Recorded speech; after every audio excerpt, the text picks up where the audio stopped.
김보엽의 더 정치 13번째 시간입니다. 오늘이 3월 15일인데요. 여야의 공천이 막바지를 향하면서 모두 다 진통을 좀 겪고 있는 것 같습니다. 새누리당 이항구 위원장은 어제 상당한 충돌을 예고하면서 세 가지 원칙을 밝혔는데요. 국회의원의 품위에 맞지 않거나 당 정체성에 적합하지 않거나 편한 지역에서 오랫동안 다선의 혜택을 즐긴 경우 문제가 생길 거다 이런 네. 예고를 한 거 아닙니까? 이게 원래부터 있던 원칙입니까? 아니면 새롭게 추가된 원칙입니까? 앞에 두 가지, 그러니까 국회의원 품위, 뭐 당 정체성 네. 이런 부분은 사실 당원 당규에도 뭐 이런 비슷한 부분들이 있죠. 그리고 이항구 위원장이 이제 위원장 맡고 나서부터도 당원의 의무 뭐 이런 거 위반하는 사람들은 뭐 자세히 들여다보겠다 이런 얘기를 해왔죠. 어제 추가된 건 이제 편한 지역에서 오랫동안 다선 혜택을 즐긴 경우 이겁니다. 그러니까 물론 이제 그게 아름아름 얘기는 그동안 돼왔지만 네. 이항구 위원장이 직접 자청해서 기자회견을 열어서 요 세 가지를 얘기하면서 이걸 추가한 거죠.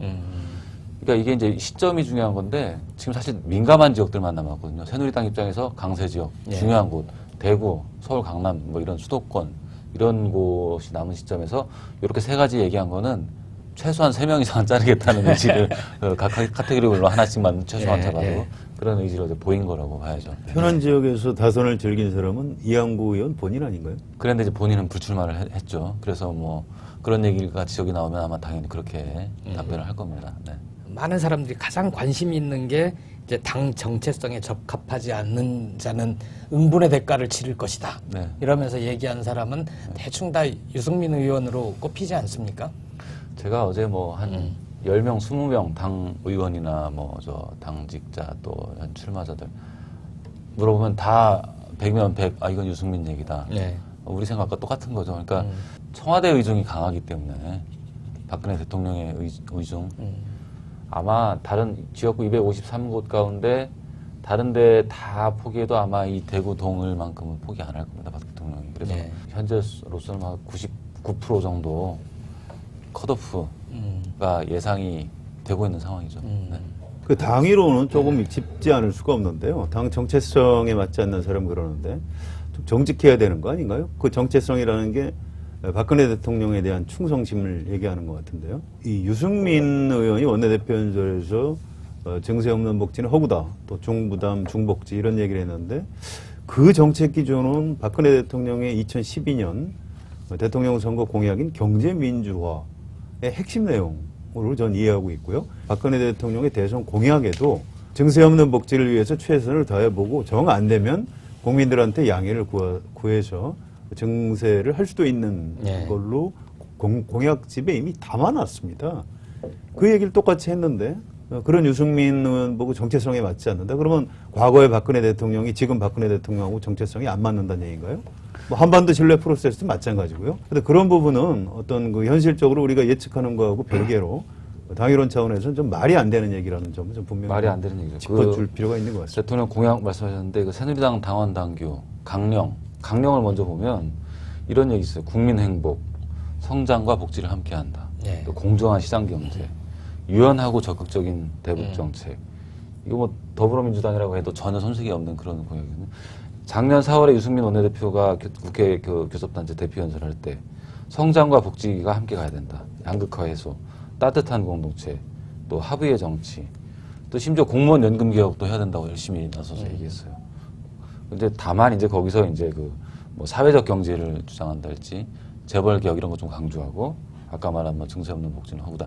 요 정도가 이제 좀 빌미가 된 거죠. 안 그래도 싫었는데 그러니까 그런 기존의 한 거죠. 당론이나 정강 정책에서 약간 반걸음 정도 나간 그렇죠. 걸 가지고 근데 큰 틀에서는 네. 전혀 그걸 반걸음도 넘어선 게 아닙니다. 아니에요. 넘어서지 않았어요. 네, 절대로 넘어선 전문가들한테 물어보면 금방 알 수 한 있습니다. 발자국. 안 나왔습니다, 전혀. 예. 아까 우리 성한영 기자님 말씀하셨듯이 2012년 대선 때 경제민주화 그리고 그 경제민주화를 상징하는 대표적인 인물이 김종인 씨였는데 그분이 내세우는 경제민주화의 내용은 사실 굉장히 독일식의 경제체제 시스템을 많이 인용을 하고 있습니다. 네. 그런데 위스콘신에서 미국식 자본주의를 공부하고 그 자유주의 경제체제가 체화되어 있는 유승민 대표가 보기에는 아마 김종인식 그 경제개혁이 훨씬 더 급진적이고 훨씬 더 레디칼할 거라고 보일 겁니다. 예. 그런데 김종인의 시스템을 받아들였던 박근혜 대통령이 유승민 네, 미국식 자본주의를 가지고 정체성이 안 맞는다라고 얘기하는 건 정말 어불성설이죠. 그래서 제가 어제 다시 한번 봤어요. 그 원내 교섭단체 대표연설을. 그때 11개 항목으로 구성되어 있더라고요. 네. 9개가 경제와 관련된 거예요. 그래서 이제 나누면서 커간다. 뭐 성장과 복지가 함께 가야. 이런 제목으로 비슷한 경제개혁 관련된 게 11개 중에 9개고 하나가 사드 문제입니다. 11개 중에서 10개는 사실 문제가 안 돼요. 네. 근데 문제가 될 만한 게 제가 보기에 딱 하나 있었습니다. 가장 먼저 나온 건데 세월호 문제입니다. 세월호를 가장 먼저 교섭단체 대표연설에서 언급을 했어요. 그러면서 희생자와 실종자 가족들에게 국가는 왜 존재합니까? 이렇게 말을 하는데 저는 이게 영린을 건드렸다라고 네. 보여집니다. 그리고 이후 여야 원내대표 간의 교섭 협상 단계에서 이른바 국회법 개정을 하면서 그것도 또한 세월호 특위가 박근혜 대통령을 조사할 수 있는 권한을 부여해준 거 아닙니까? 네. 그러니까 교섭단체 대표연설이나 그 이후 유승민 의원이 보인 모습이 박근혜 대통령으로서는 자기가 가장 아픈 것, 경제민주화가 아니라 경제개혁이 아니라 네. 가장 아픈 세월호 문제를 저렇게 아무 생각 없이 자기를 건드리는 그 모습에 굉장한 모욕감을 느꼈고 그 상처를 받았기 때문에 그걸 응징하고 싶은 마음이 지금 이런 사태까지 불러온 게 아닌가. 그러니까 그렇게 유승민 생각됩니다. 의원이 실제로 찍힌 거는 네. 증세 없는 복지나 그 국회법 문제가 아니고 세월호 문제를 건드려서다. 네, 그 국회법도 세월호와 연관되어 있다. 물론 네. 여러 가지가 있겠지만 세월호가 더 아팠던 거 아닌가 라고 싶은 거죠. 그건 정체성하고 아무 그렇죠. 상관없는 아니, 거잖아요. 뭐 그런데 뭐 새누리당의 어떤 이념적 정체성의 문제가 아니라 예. 박근혜 대통령의 어떤 심리적이고 정서적인 정체성 그 부분을 훼손했다. 그런 혐의는 있는 거죠. 유승민 의원이 원내대표 그만둘 때 대한민국은 민주공화국이다 이렇게 얘기했는데요. 그렇게 얘기한 이유가 있는 겁니다. 지금 이런 식으로 뭐 말도 안 되는 이유로 정체성이란 핑계를 달아가지고 공천을 안 주고 이제 이런 거는 왕정이죠, 왕정. 지금 대한민국 특히 새누리당 그 부분은 박근혜라는 여왕이 지배하는 그런 아주 비정상적인 정치 구조라고 유승민 의원이 말을 하고 싶은데 차마 말을 그렇게 할 수 없으니까 대한민국은 민주공화국이다. 네. 뭔가 좀 정상화돼야 된다. 이런 얘기를 한 거고 지금 그때 불길하게도 그때 유승민 의원이 얘기했던 굉장히 미래된 암울한 예고가 지금 현실화되고 있는 거죠. 그 대한민국은 민주공화국이다. 이거가 사실은 청와대 관계자들이나 뭐 친박 핵심들 만나보면 그 점을 되게 그 불경하고 굉장히 불쾌하게 받아들이고 있어요. 최경환 의원이 이제 그 대구의 진박 후보들 밀러 돌아다닐 때 한 얘기가 누가 뭐 대한민국 민주공화국이라는데 대한민국 잘 돌아가고 있다 그렇게 네. 이 얘기를 하거든요. 그 얘기는 뭐냐면 굉장히 대통령에 대한 조롱이고 경멸이었는데 그렇지 않다. 네가 어떻게 그런 식으로 대들 수 있느냐 이거거든요. 그 부분에 대해 되게 좀 못마땅해하는 정서가 강합니다. 박근혜 대통령의 의중에 따라 이양구 위원장이 유승민 의원 공천에서 날릴 가능성이 99%가 된다고 할 경우에 유승민 의원 혹은 유승민 의원과 가까운 의원들까지 유승민계까지 다 날릴 경우에 이게 수도권에 악영향을 끼칠 거다. 이런 전망이 많지 않습니까? 그걸 감수할까요? 저는 지금 감수한다고 봅니다. 아까도 말씀드렸다시피 사실은 당에서 선거를 치러본 사람들이 생각을 해보면 네. 유승민 의원을 컷오프시키는 거 굉장히 악재죠. 대구에서도 역풍이 불 수도 있고 가장 크게는 수도권에 불 텐데 지금 근데 그게 그런 전략적인 판단이 중요한 게 아니라 네. 대통령의 생각이에요. 대통령의 아마 제1순위, 2번순위에 오로지 최대 관심이 거기이기 때문에 이양구 위원장도 사실 위원장을 맡을 때 그게 가장 큰 제1이자 가장 큰 숙제일 겁니다. 아마. 그러니까 박근혜 대통령이 그렇게 생각한다는 건 그렇게 해도 우리가 이기는데 큰 무리가 없다. 뭐 이런 실제로 그런 면이 약간 있다고 저는 봅니다. 지금 여야 그 지지하는 유권자들의 성향이 약간 차이가 있습니다.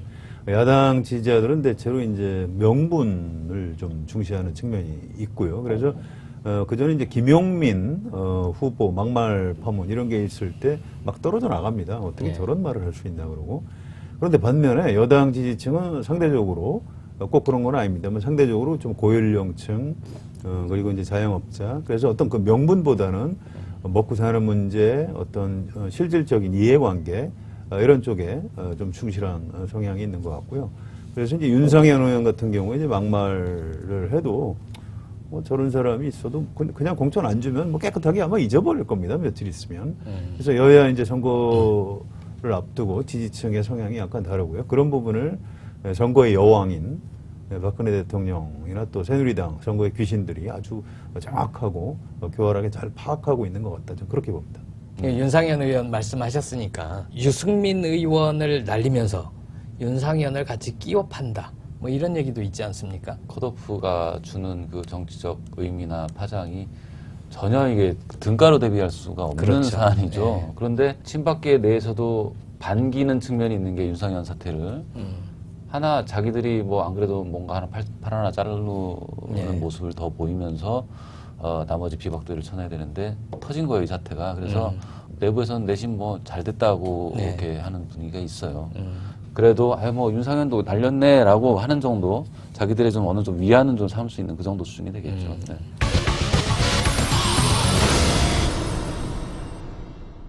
이해찬 전 총리 낙천이 됐는데 어떻게 봐야 됩니까? 정당의 공천이라는 게 선거를 어떻게 치를 것인가 지도부에서 또는 당원들이 결정해서 예.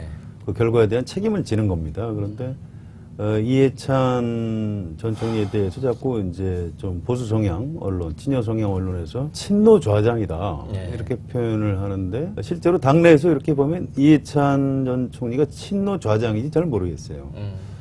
이른바 뭐 과거의 친노의 어떤 구심점은 문재인 전 대표였다고 봐야 되고요. 예. 이해찬 전 총리는 뭐 이렇게 한 발 물러서 있는 사람이고 노무현 정부 때 총리를 지냈다는 상징성이 있는 거죠. 예. 그리고 노무현 정부에서 청와대 비서관이나 행정관을 지냈던 정치인들하고 꼭 사이가 좋은 것도 아닙니다.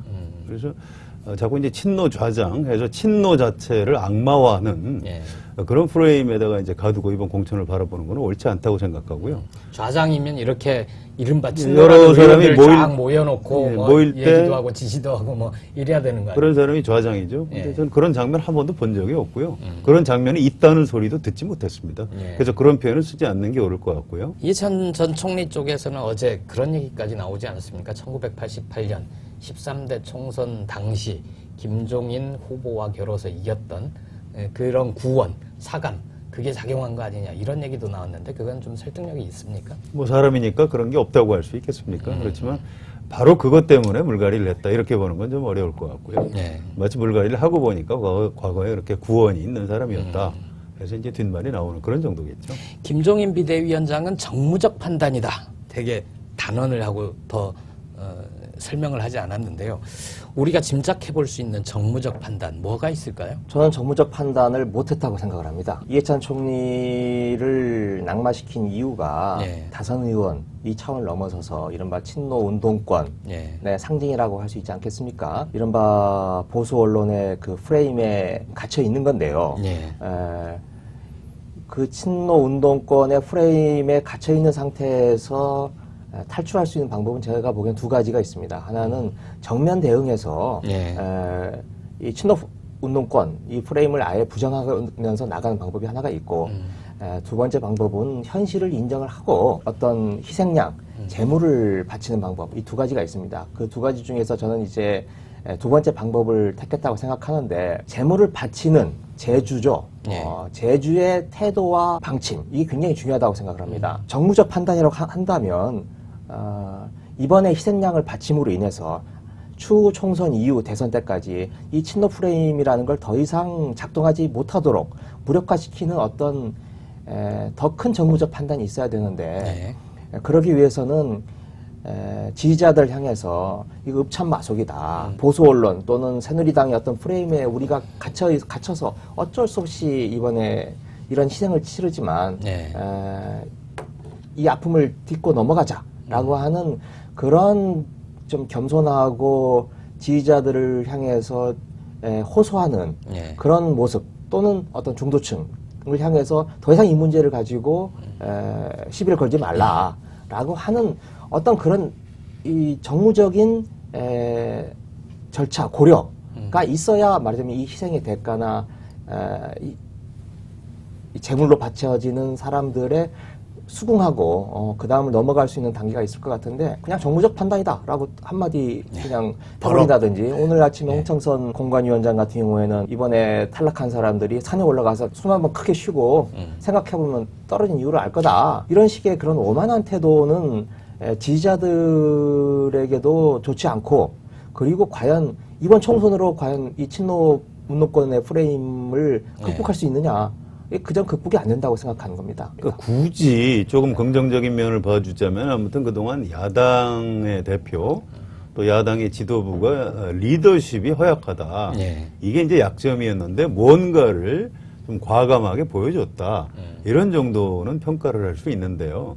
과연 이게 역사적으로 올바르고 정당한 행동이냐라고 평가를 하기 시작하면 좀 곤란한 대목이 많습니다. 저는 최근에 언론에서 쓰는 단어 중에 이제 운동권 정당 이 단어가 가지고 있는 아주 그 위험한 역사인식에 대해서 좀 생각을 많이 하는데요. 사실은 이제 종편이나 조중동에서는 운동권을 싫어합니다. 왜냐하면 80년대부터 얘기하죠. 전두환 신군부 쿠데타로 집권했을 때 기득권 세력들은 그 신군부하고 권원유착해서 돈을 많이 벌었어요. 그런데 학생운동이나 노동운동에 투신해서 세상을 바꿔보고자 했던 이른바 운동권이라는 사람들, 그 사람들은 대한민국의 발전을 위해서 여러 가지 기여를 했는데 지금 세월이 지나다 보니까 그 사람들이 마치 뭐가 문제가 있는 것처럼 그 사람들 때문에 한국 정치가 정체해 있고 대한민국이 발전하지 못하는 걸로 뒤집어 씌우고 있는 거죠. 뭐 운동권이란 말 자체를 객관적으로 쓴 건 괜찮은데 자꾸 어떤 그 종편 조중동에서 만든 프레임, 뭔가 운동권 그러면 편가르기, 갈라치기, 나쁜 것 이런 개념으로 쓰고 있는 것 굉장히 잘못된 겁니다. 사실은 편가르기, 갈라치기 이 고수는 지금 청와대에 앉아 계신 박근혜 대통령 아닌가요? 지금 엉뚱한 사람을 향해서 지금 비난을 퍼붓고 있는 거고 습관처럼 자꾸 우리가 그 말을 따라가는 건 좀 곤란하다. 이번 이해찬 전 총리 공천 문제도 그런 것들이 좀 숨어 있고요. 선수의 차이는 있지만 이제 이해찬 총리의 문제가 있고 정청래 의원의 재심을 기각한 것도 그 연장선에서 같이 볼 수 있을 것 같아요. 근데 아무리 선의로 해석을 한다 해도 당신들 열성 지지자들 집토끼 어디 가겠어? 선거 때 찍을 수밖에 없을 거 아니야. 새누리당을 예전에 찍었더라도 지금은 아닌 것 같다라고 판단하는 사람 좀 데려오겠다. 이런 판단 아닌가 싶어요. 그러니까 반대로 뒤집어서 생각할 필요가 있는데요. 네. 이른바 이제 친노 좌장 내지 운동권이라고 하는 이해찬, 정청래 이런 사람들을 과감하게 공천을 배제하면 그동안 야당을 지지하지 않았던 사람들이 아 잘했다. 그럼 난 지금부터 야당을 지지하겠다. 이렇게 돌아올까요? 그러니까 그 사람들이 주장하는 외연 확장이라는 게 그런 개념이에요. 예, 근데 전 그렇지 않다고 생각합니다. 그게 중요한 게 아니고요. 선거에서 지금 야당 지도부가 보여줘야 되는 것은 지금 박근혜 정부가 뭘 잘못하고 있고 왜 경제가 망가졌고 왜 우리가 안보가 이렇게 불안해졌고 이런 부분에서 뭔가 쟁점을 만들고 선거판을 이끌어야 되는데 지금 뭐 종편하고 조중동에서 만든 프레임에 갇혀가지고 야 친노를 날리냐 마냐 운동권 출신 정청래를 목을 치냐 마냐 뭐 거기서 이제 피가 튀고 뭐 보는 사람들은 환호하겠죠. 그렇지만 그건 정치의 어떤 감성적인 측면일 뿐이지 지금 이 시대의 어떤 그 가장 중요한 핵심 화두가 친노 공천 배제일까요? 저는 그렇지 않다고 생각합니다. 그런 면에서 이제 김종인 대표하고 지금 야당 지도부 리더십에도 좀 상당히 좀 문제가 있다 이렇게 보는 편입니다. 저는 더욱더 문제라고 생각되는 게 오늘 아침 보도가 나갔지만 홍창선 공관위원장의 비서관 4년 동안 자기를 모셨던 비서관을 이번에 청년 비례로 밀었다는 거 아닙니까?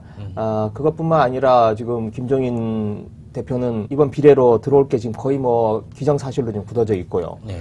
또 지금 지도부를 이끌고 있는 저 이종걸 원내대표 당의 분란이 이렇게까지 되는데 상당한 공을 세운 사람인데 그분이 단수공천됐어요. 또 비대위원들 지금 있는 분들이 다 단수공천으로 다 확정이 됐습니다. 그런 걸 보면 지금 비대위에 계시는 그 지도부라고 하는 사람들이 파탄 위기에 빠진 회사를 구하기 위해서 파산 관진으로 들어가신 분들입니다. 그리고 이 부도 위기에 처한 회사를 살리기 위해서 아픈 살을 도려내는 구조조정을 감수해야 된다라고 하면 경영진부터 뭔가 월급을 안 받는다든지 뭔가 자신의 그런 헌신과 희생이 전제가 돼야 서로 공감하고 그 구성원들의 그 자발적인 헌신에 의지를 불러일으킬 수 있지 않겠어요? 그런데 그런 게 아니고 자기들 자기 챙길 건 다 것부터 챙기면서 잘라내면 네. 거기에서 무슨 감동이 있고 이 자발적인 헌신이 있겠습니까? 더민주 상황을 아주 잘 알 만한 위치에 있는 유시민 작가. 이분은 보이지 않는 손으로 박영선, 이철이, 김원태 이 이너서클이 작동하고 있다. 이런 얘기를 팟캐스트에서 했는데 좀 근거가 있는 얘기인가요? 그 유시민 전 장관, 유시민 전 의원 이쪽 잘 모르는 사람입니다. 뭐 야당에 있었다고 해서 다 아는 게 아니고요. 네. 이건 더불어민주당 출입 기자들 말진 내지 그 중간 2, 3진 기자들이 들어도 굉장히 좀 웃을 만한 얘기라고 저는 생각하고요. 이거 조금만 사실관계를 파악해도 이제 그렇지 않다 이렇게 말씀드리고 싶습니다. 일단 현재 큰 구도는 그렇게 보시면 됩니다. 김종인 대표가 굉장히 권한이 막강한 건 사실이고요. 네. 그 막강한 권한을 이용해서 옆에 붙어 있는 이제 비대위원들이 약간 이른바 그 떡고물을 좀 챙긴다고 그럴까요? 자기가 좋아하는 사람을 살짝 밀기도 하고 네. 자기가 싫어하는 사람을 어떻게든 좀 젖혀보려고 하고 이런 장면이 벌어지고 있고요. 이른바 이철이, 김원태 이런 분들은 실무적인 지휘를 하는 사람들이지 그런 정무적인 판단까지 끼어들고 있는 사람은 이제 아니라고 봐야 되고요. 뭐 굳이 뭐 정무적 판단에 좀 얘기할 수 있는 사람이라면 박영선 의원 정도는 얘기할 수 있겠네요. 네. 이철이, 김원태가 역할 분담이 되어 있어요. 그러니까 기획하고 전략을 짜는 건 이철이. 그리고 이번 공천에서 가장 중요한 게 항상 여론조사 아니겠습니까? 그 여론조사를 언제 하느냐, 어떤 방식으로 하느냐 이것도 굉장히 중요한데 네. 이 둘을 지금 분리를 해놨어요. 한 곳에 뭉쳐져 있다면 좀 장난도 치고 네. 그럴 수 있겠지만 좀 역할 분담이 되어 있어서 권한이 그렇게 밖에서 보는 것보다는 세지는 않다라고 생각을 하고요. 단지 박영선 의원 같은 경우에는 이번 과정에서 이른바 정세균계의 몰락이라고 표현하지 정세균 않습니까? 의원을 제외한 네. 나머지 정세균 의원과 가까웠던 모든 의원들이 그렇죠. 네. 공천이 달랐죠. 정세균계의 몰락이라고 할 수 있고 네. 그런데 정세균 대표와 박영선 의원 간의 관계는 상당히 좀 악연이 이어지면서 네. 그 원한이 좀 맺혀져 있는 상태이기 때문에 이번에 피해를 본 분들이 박영선 의원의 이게 작품 아니냐 네. 이렇게 지금 의심들을 하고 있는 거고 또 뭐 전해철 의원 같은 경우도 이제 그런 경우에 세월호 문제를 두고 네. 고언이 쌓여 있는데 전해철 의원은 뭐 공천이 되긴 했습니다만은 마음고생을 하는 과정에서 그런 추측들이 나오고 있는 것 같습니다. 간단하게 하나만 더 붙일게요. 이 야당 그 대표를 비롯한 지도부에 대해서 좀 너무 비판적으로 얘기를 한 것 같아서 좀 추가를 하겠는데요. 아직까지는 그래도 야당 지지자들이 뭔가 이제 김종인 대표를 중심으로 현재 비대위에서 강한 리더십을 발휘해 주니까 총선이라는 전쟁을 앞두고 그런 강한 리더십이 좀 필요한 측면도 있습니다. 그래서 아직까지는 좀 지켜보고 있는 상태라고 보고요. 뭐 이것 때문에 뭐 총선이 잘못될 것이다 이렇게 관측하기는 적절하지 않은 것 같고요. 그런데 앞으로 그 남은 그 공천 이후에 과연 그러면 박근혜 대통령과 현 정권을 상대로 어떤 쟁점들을 부각시키고 또 쟁점도 중요하지만 또 구도가 결국 중요합니다. 어떤 야권 연대라고 할까요? 이런 선거의 구도를 어떻게 짜 나갈 것인가. 네. 이런 부분에서 좀 더 지금보다는 수완을 발휘하고 능력을 보여줘야 야당 지지자들이 좀 안심할 것 같다. 이런 말씀 꼭 추가하고 싶습니다. 공천도 그렇지만 야권 연대에서 사실 김종인 위원장 체제에서 뭐 진도가 나가거나 그런 건 없잖아요. 그렇습니다. 예. 그런 부분이 좀 걱정인 거죠. 그냥 야권 통합 이렇게 툭 던져놓고 네. 잘 안 되니까 그냥 제압해버리려고 하는 이런 부분이 이제 좀 상당히 좀 걱정인 거죠. 국민의당뿐만 아니라 정의당 문제에 대해서는 아예 지금 고려를 하고 있지 않은 것으로 보여요. 문재인, 심상정 두 대표 시절에 약속을 한 거 아닙니까? 그랬죠. 그리고 김종인 대표에게 유임을 한 건데 이 부분에 대해서 전혀 진도가 나가지 않고 있는 것 그것도 상당히 좀 걱정스러운 대목 중에 하나입니다.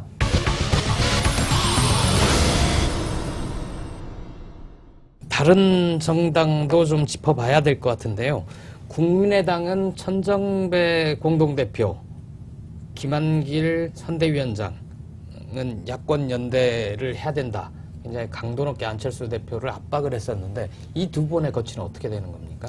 제가 지난주에 이제 예고된 참사다 이렇게 말씀드린 적이 있는데 그건 어떤 진보 중도 어떤 정체성 측면에서도 그렇고요. 또 야권 연대 측면에서도 그렇고 또 안철수라는 정치인과 천정배 김한길이라는 정치인의 뿌리부터 좀 다른 측면 그런 부분을 이제 김의겸 기자가 지적을 해주셨고요. 그래서 좀 온전한 상태에서 국민의당이 이번 총선을 치르기는 좀 쉽지가 않아 보입니다. 어제 14일 천정배 대표가 오후 4시에 이제 기자회견을 했어요. 그래서 이제 제가 한번 그 자리를 한번 가봤는데 네. 수도권 연대를 하지 않으면 역사의 죄인이 된다. 이런 표현을 써가면서까지 굉장히 강경하게 이야기를 했는데 어제 기자회견을 하고 국민의당과 당대당 통합하기 전에 있었던 국민회의에 있는 분들하고 어제 상당히 좀 깊은 대화를 나눴다 그래요. 네. 그런데 그 자리에서 천정배 의원은 주로 이야기를 들었는데 그 자리에 있는 거의 전원이 네. 탈당은 안 된다. 탈당을 하면 너무나 어려운 길이 되고 명분이 없는 거기 때문에 뭘 하더라도 이 당에 남아서 수도권 연대를 추진하자라고 얘기를 했고 천정배 의원이 거기에 상당히 수긍을 했다고 그래요. 천정배 의원은 말 그대로 이제 명분의 정치인입니다. 그분이 지금까지 국회의원도 여러 번 하셨고요. 노무현 정부에서 법무부 장관 했고, 그 검찰하고 어떤 구속영장 사원에서 이제 마찰도 빚었고, 네.